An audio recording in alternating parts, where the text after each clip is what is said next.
Nous sommes un pays d'au moins 11 millions d'habitants, au moins. En 1979, nous étions 3 millions 300.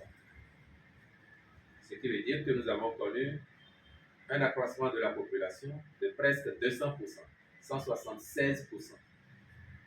Vous avez des pays qui, il y a 40 ans, étaient au même niveau de population que nous, et qui aujourd'hui sont autour de 5, 6, 7 millions. Il y a un pays africain, Afrique de l'Est, qui compte aujourd'hui un peu plus de 40 millions d'habitants. Il était au même niveau qu'un pays occidental il y a 40 ans. Ce pays aujourd'hui compte 9 millions 7 habitants.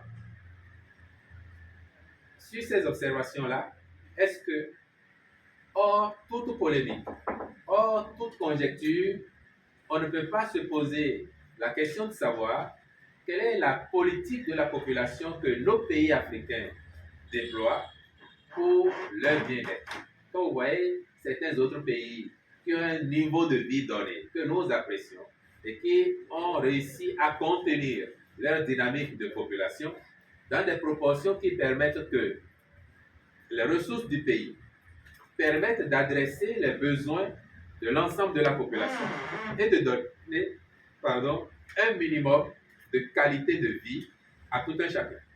Le débat est là.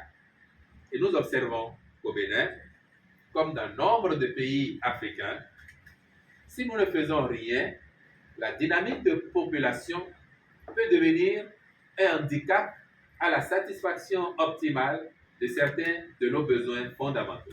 Je vous donne un exemple. Nous avons aujourd'hui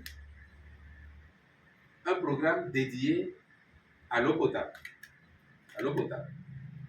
Et nous allons atteindre le niveau de couverture intégrale pour d'ici 2025.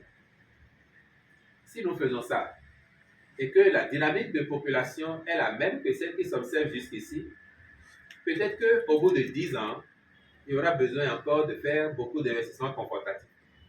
Alors que si nous la maîtrisions, cette dynamique-là, dans des proportions entendues, cela prendrait peut-être 20 ans ou 30 ans. Pendant ce temps-là, vous pouvez faire des investissements conséquents dans d'autres secteurs. Nous avons les cantines scolaires. Nous sommes passés de 1 milliard à 45 milliards pour ce programme. Et nous sommes à 75% de taux de couverture. Quand nous serons à 100%, si la dynamique est la même, peut-être qu'en temps, il y aurait eu un gap encore qui se serait créé et les prochains gouvernants auront le devoir de combler en faisant beaucoup plus d'efforts encore. Or, quand on met en place les fondamentaux, on a posé les jalons du développement. Normalement, c'est un socle solide et après, on fait du confortatif au fil du temps. Mais nous, en Afrique, généralement, nous ne faisons pas du confortatif. Nous reprenons.